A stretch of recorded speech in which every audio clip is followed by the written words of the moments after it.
Chris Gabehart did not just respond to a lawsuit. He went to federal court and exposed what he claims was happening inside Joe Gibbs Racing. Now the entire NASCAR garage is asking one question: what if this case reveals more than anyone expected? When the former competition director of Joe Gibbs Racing filed his declaration in federal court on Wednesday, February 25, 2026, most people expected a routine legal response. What they got instead was a detailed counterattack. Gabehart did not simply deny the allegations in the $8 million lawsuit filed against him, he accused his former employer of retaliation. He claimed the lawsuit was frivolous, and then he described what he says was deep internal dysfunction inside one of NASCAR's most respected teams. To understand why this matters, you have to understand what Joe Gibbs Racing represents. Joe Gibbs Racing is not just another team in the garage. It is a championship powerhouse. Founded by Hall of Fame football coach Joe Gibbs, the organization has built a reputation for discipline, structure, and competitive excellence, multiple Cup Series championships, elite drivers, top-tier sponsors, a culture that many believe is one of the most stable in the sport.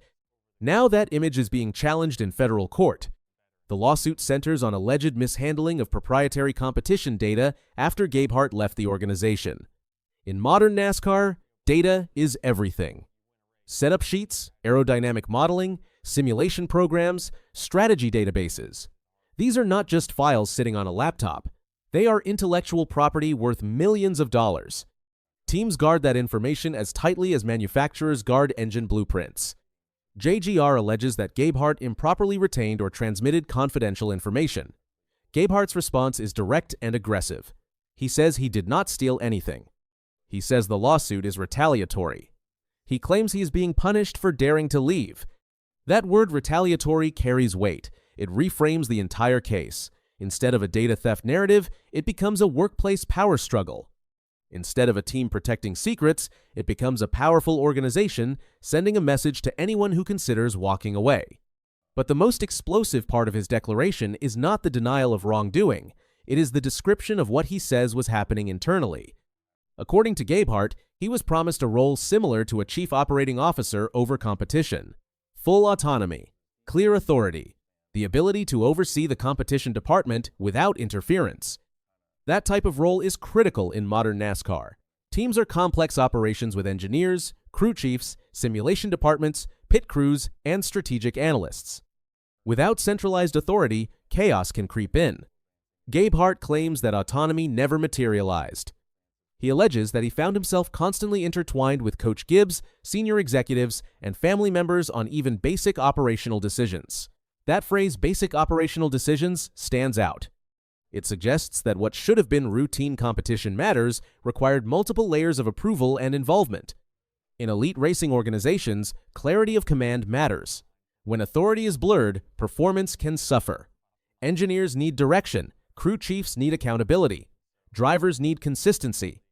If multiple power centers exist inside the same building, decision-making slows down, frustration builds. Then comes the most sensitive allegation of all.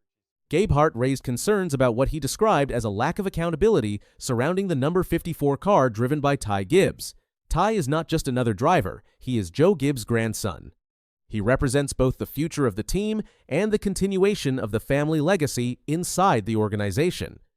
According to Gabehart's filing, the number 54 program was personally managed by Joe Gibbs himself. He claims standard competition structure did not fully apply to that car. He suggests there was a different level of oversight and involvement compared to other programs inside the shop. In NASCAR, perception matters almost as much as reality. If team members believe one program operates under different rules, it can create internal tension. Crew members talk, engineers compare notes. Drivers observe patterns. Even if favoritism is not intentional, the appearance of unequal accountability can erode trust.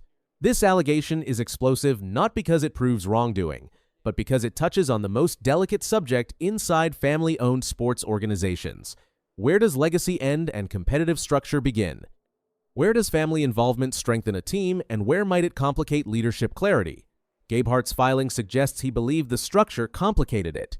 While those allegations grab headlines, the legal battle still hinges on the core accusation of data misuse. Gabehart says he took that allegation seriously enough to commission his own independent forensic audit. According to his declaration filed on Wednesday, February 25, 2026, the audit found zero evidence that he transmitted or shared confidential JGR information. No data exfiltration, no improper transfers, no secret downloads sent to competitors. That is a significant claim. Forensic audits in corporate disputes rely on digital trails, file access logs, email records, device transfers, cloud activity. If an independent review truly found nothing, it strengthens his defense considerably. Even more interesting is his statement that Spire Motorsports offered to submit to a similar forensic review and that JGR ignored the offer. If accurate, that detail raises strategic questions. If a team believes its data was stolen and potentially used by another organization, agreeing to neutral forensic validation could clarify the issue quickly. Refusing that option may appear inconsistent with a pure data protection objective. Of course, federal litigation is rarely that simple. Legal strategy often involves broader considerations: settlement leverage, discovery positioning, reputation management, contract enforcement precedent. And that brings us to why this case matters beyond two organizations. Modern NASCAR operates on intellectual capital as much as mechanical skill. Simulation tools are more advanced than ever. Engineers move between teams, crew chiefs change organizations, technical directors get hired away. The sport depends on the mobility of talent, but it also depends on the protection of proprietary information. If courts set clearer boundaries on what constitutes misuse of competition data, it could reshape employment contracts across the entire garage. Non-disclosure agreements may tighten. Exit protocols may become more rigid. Digital access may be restricted earlier in transition periods. Teams might implement mandatory third-party audits whenever senior competition officials depart. In other words, this case could create a blueprint for how NASCAR handles executive transitions in the future. There is also the reputational layer. Joe Gibbs Racing has long been viewed as a model organization. Structured, professional, faith-driven, championship-focused, allegations of internal dysfunction challenge that perception. Sponsors pay millions to align with stability and success. Drivers choose teams based on competitive confidence and leadership clarity. Even if none of Gabehart's claims are ultimately proven in court, the public nature of the allegations creates scrutiny. For Gabehart, the stakes are equally high. In NASCAR, reputation travels fast. Being labeled as someone who mishandled confidential data can end careers. Even unproven accusations can limit future opportunities. His aggressive defense suggests he understands that silence would be interpreted as weakness. Federal court filings are not private conversations. They become part of the public record. Reporters read them, sponsors read them, rival teams read them. Every word is weighed. If the case proceeds into discovery, internal emails and communications could surface. That is where legal disputes often become unpredictable.